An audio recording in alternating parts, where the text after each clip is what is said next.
Assalamualaikum warahmatullahi wabarakatuh, sahabat CS semua. Yuk kita reaksi lagi sebuah video tentang politik di Indonesia yang sekarang ini lagi hangat ya.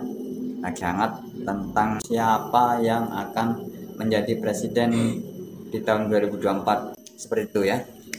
Jadi saya ingatkan kembali kepada sahabat CS semua untuk like dan subscribe-nya, karena subscribe itu gratis ya.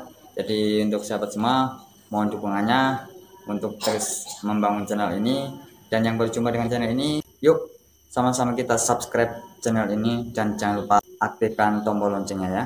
Oke sahabat, tanpa berlama-lama yuk kita ikuti aja videonya. Ini nih. Tapi kalau bicara soal agama dan politik itu kan juga bukan hanya khas Indonesia, di seluruh memang itu yang sering dunia pun memang, seperti itu ya. Kalau kita biarkan akan mudah sekali menyulut konflik dalam skala yang tidak bisa kita kendalikan. Misal karena apa? Karena agama itu sendiri punya klaim identitas universal. Islam betul. Itu kalau kita sudah bicara Islam, ya semua orang Islam bisa ikut terpanggil. Betul. Nah, maka harus ada satu posisi yang jelas dari agama itu terkait dengan politik ini. Ya, jangan dicampur adukan ya dengan agama politik. Dijadikan sebagai senjata politik. Apa sebetulnya garis batas antara agama dan politik itu agar sesuai dengan yang koridornya?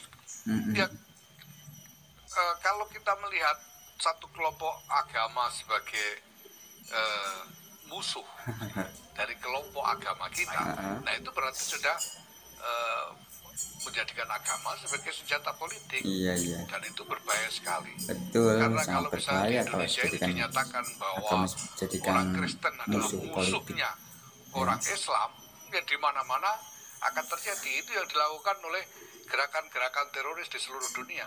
Ketika mereka menghalalkan darah semua orang dari kelompok agama yang berbeda. Kita tidak mau membiarkan itu berlangsung terus. Dan kita juga ingin mengatasi masalahnya sampai ke akar, supaya seruan-seruan ke arah konflik identitas itu bisa ditekan.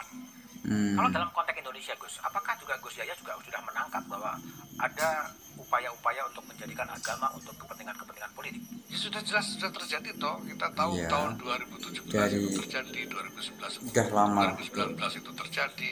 Dari ada partai-partai yang juga ada mengatasnamakan Islam ya, sudah. Justru di Indonesia ini jadi segala persoalan terkait dengan bahan politik mereka ya. Radikalisme agama itu muncul lebih dahulu dari tempat lain.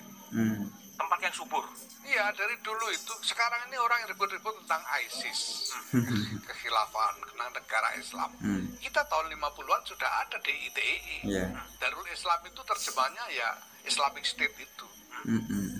Sekarang orang ribut-ribut soal teror pengeboman. Kita tahun 70-an sudah ada yang ngebom Borobudur, sudah ada yang baca Woyla, dan ini masalah yang terus-menerus datang. Saya kurang ngerti ya kalau Borobudur itu pernah dibom. Konteksnya ini global, sehingga sekali kita atasi di sini akan dikirim masalah lagi dari luar. Maka ini semua harus kita atasi, bukan hanya di dalam konteks Indonesia saja, tapi juga harus kita atasi dalam konteks global. Masalahnya menyeluruh seluruh dunia.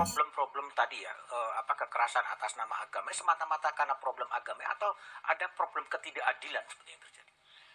Ya, ketidakadilan itu secara rasional ini harus mungkin ada ketidakadilan sebagai problem yang tidak harus dikaitkan dengan problem tidak harus karena problem yang universal, di mana-mana ada ketidakadilan dan tidak harus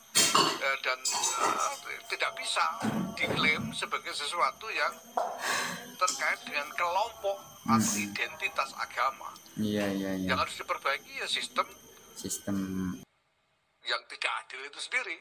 Tapi soal identitas agama ini soal lain, karena kita bisa lihat soal identitas agama itu soal lain ya. Negara yang jangan campur adukan dengan di situ politik. Mayoritas Muslim, tapi memang sekarang Indonesia itu seperti masalah itu. ketidakadilan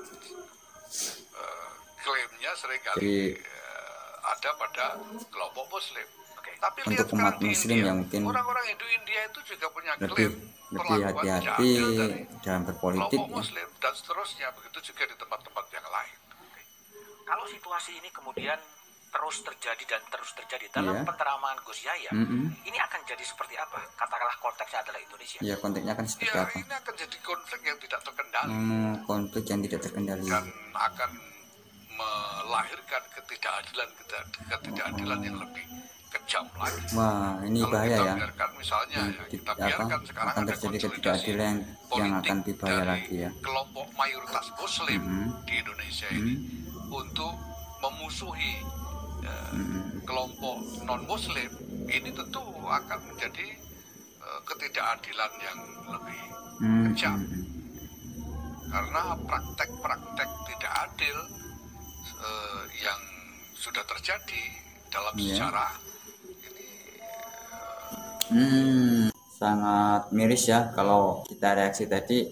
Kalau agama dijadikan alat untuk berpolitik, akan terjadi pemicu konflik ya, yang itu sangat-sangat tidak diinginkan oleh semua atau seluruh rakyat Indonesia ya, entah itu dari agama Muslim ataupun non Muslim ya. Jadi untuk para politikus sebaiknya ini saran, ataupun kalau diterima, kalaupun tidak diterima monggo terserah Anda, karena takut efeknya nanti akan lebih bahaya ya, pokoknya kurang nyaman lah warga untuk seluruh rakyat Indonesia ya. Jadi pandai-pandai dalam memilih ataupun menggunakan agama ya, pandai-pandailah dalam menyikapi agama itu, jangan jadikan agama sebagai bahan politik ya. Oke sahabat, untuk terus berkembang, untuk terus melihat channel ini, yuk subscribe-nya ya, dan jangan lupa tombol loncengnya dinyalakan. Dan seakhir, assalamualaikum warahmatullahi wabarakatuh.